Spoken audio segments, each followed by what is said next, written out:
Au nom du Père et du Fils et du Saint-Esprit, Amen. Mon Seigneur et mon Dieu, je crois de tout mon cœur que tu es ici, que tu me vois, que tu m'entends. Je t'adore à genoux devant toi.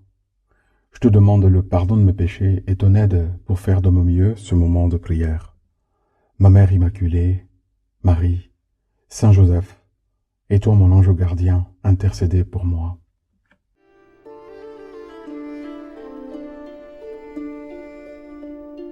Aujourd'hui, mercredi saint, Seigneur Jésus, nous sommes là, à Béthanie, tout près de toi.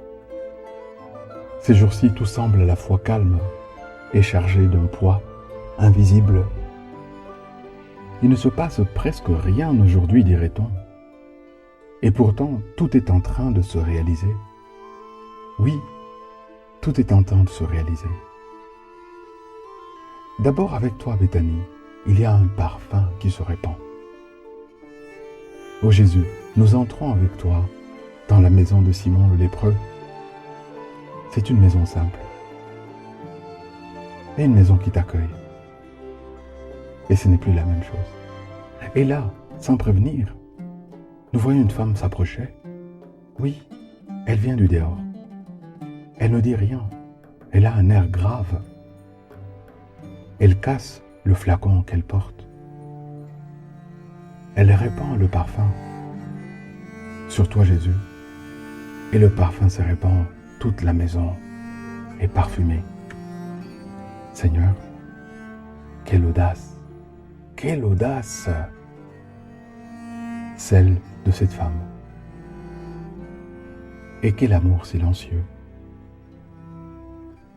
Nous regardons et nous ne comprenons pas tout de suite, je dois avouer. Nous nous demandons pourquoi ce gaspillage? Pourquoi tout donner d'un coup? Et pourquoi maintenant? Mais toi, Jésus, tu comprends parfaitement ce qui se passe. Tu connais cette femme du fin fond de son cœur. Tu reçois son geste comme on reçoit un cœur. Tu vois plus loin que nous, comme toujours. Tu dis que c'est pour ta sépulture. Seigneur, alors c'est vrai. Oui, alors c'est vrai. On approche vraiment du dénouement. On approche vraiment de la fin. Et nous sommes là, un peu gênés, un peu fermés, un peu calculateurs. Oui, les hommes, nous sommes ainsi. Nous aurions voulu mesurer, nous aurions voulu organiser, optimiser tout, sans tout dépenser d'un coup. Mais toi, tu nous montres que l'amour ne calcule pas. L'amour donne ce qu'il est. L'amour se donne. Jésus, apprends-nous à aimer comme cette femme, cette pauvre femme. Apprends-nous à ne pas retenir, à ne rien retenir. Apprends-nous à te donner ce que nous avons de plus précieux. Vraiment, ce que nous avons de plus précieux, sans attendre, sans te faire attendre. Parce que toi, tu es là. Parce que cela se passe aujourd'hui dans nos vies. Mais cependant, une ombre grandit dans le cœur de Judas. Et pourtant, Seigneur, c'est dans cette même pièce. Oui, dans cette même pièce, quelque chose se brise. Nous ne le voyons pas tout de suite encore, mais il y a un cœur qui se ferme à l'amour. Judas est là. Il le regarde, mais il ne voit plus comme avant. Il entend, mais il n'écoute plus du tout. Quelque chose en lui s'est durci. Peut-être la déception, peut-être l'orgueil, peut-être l'argent. Nous ne savons pas. Et soudain, tout bascule. Et il sort. Il faisait nuit. Seigneur, ce geste nous fait peur. Oui, le geste de Judas nous fait peur. sortir de ta présence, doucement, sans bruit, mais pour ne plus revenir comme avant. Jésus, nous avons peur de Judas, parce que nous sentons que cela peut aussi nous arriver. Oui, ça commence par un petit refus, une petite fermeture, un compromis. Et peu à peu, le cœur se refroidit. Donne-nous, Seigneur, dans notre chemin de chrétien, de ne pas accepter les compromissions, ou sinon, si nous les constatons, de les regretter profondément. Oui, de les regretter, et de revenir à toi avec un sincère acte de contrition. Jésus, garde-nous près de toi, même quand nous ne comprenons pas, même quand tes chemins nous déroutent. Ne permets pas que nous sortions de ta présence. Ne permets pas, Seigneur, que nous t'abandonnions sans nous en rendre compte. Et finalement vient le prix d'un cœur, 30 pièces d'argent. Seigneur, Judas s'en est allé voir les grands prêtres, tes ennemis. Et là, au milieu de ces messieurs, tout devient froid, tout devient calcul. On fixe un prix à ta tête, 30 pièces. Oui, 30 pièces d'argent pour toi.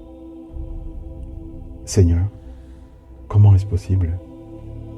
Comment peut-on te réduire à un prix? Mais si nous sommes honnêtes, nous aussi parfois, nous faisons des calculs avec toi.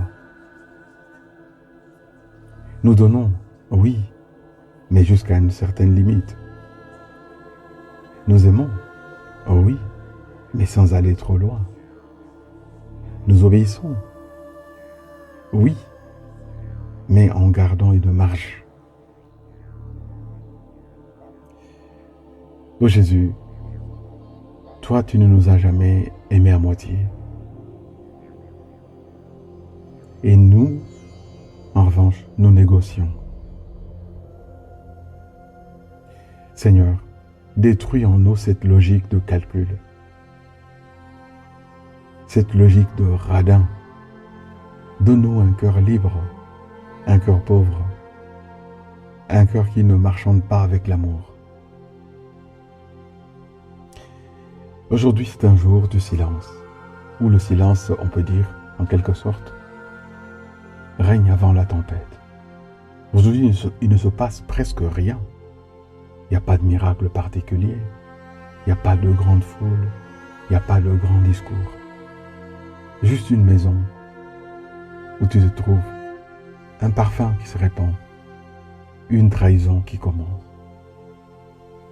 C'est un jour silencieux celui-ci, un jour où tout semble suspendu, comme si le monde retenait son souffle. Oui, le monde retient son souffle. Seigneur, apprends-nous à reconnaître ces moments dans notre vie, ces moments où rien ne semble se passer, mais où tout se décide, ces moments où un choix intérieur peut tout changer. Aujourd'hui à Béthanie, il y a deux chemins bien clairs. Le chemin de la femme qui donne tout